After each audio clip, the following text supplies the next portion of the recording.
যারা জাতীয় রাষ্ট্রীয় জীবনে আল্লাহর দেওয়া বিধান মোতাবেক তাদের রাষ্ট্র পরিচালিত করবে না, তারা জাতীয়ভাবে কোনোদিন মুসলমান দাবি করতে পারে না।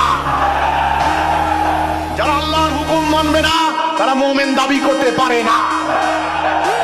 ইমানের দাবিতে সত্যবাদী হন, মুসলমান দাবিতে সত্যবাদী হন। আমাদের ধর্মীয় বাধ্যবাধকতা, আল্লাহর হুকুম মানতে হলে আমাদেরকে রাষ্ট্রীয় জীবনে আল্লাহর আইন মানতে হবে।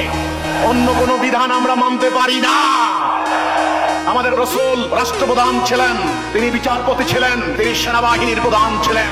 সেনাবাহিনীর পরিচালনায় তিনি সাফল্যের স্বাক্ষর রেখেছেন। মাত্র 9 বছরে ওনার বাহিনী 12.5 লক্ষ বর্গ মাইল এলাকায় আল্লাহ দ্বীন কায়েম করেছে। কেউ বলতে পারবে না রাসূলুল্লাহর সেনাবাহিনী সৈন্যরা মানবাধিকার লঙ্ঘন করেছে, অন্যের অধিকার লঙ্ঘন করেছে, লুণ্ঠন করেছে। কেউ বলতে পারবে না যুদ্ধের নীতির বাহিরে তিনি এক সরিষা পরিমাণ যাননি। তিনি ন্যায় বিচার প্রতিষ্ঠা করেছেন। কাজেই রাষ্ট্রীয় জীবনে আল্লাহ দেওয়া বিধান প্রতিষ্ঠা করা আমাদের ঈমানি দায়িত্ব।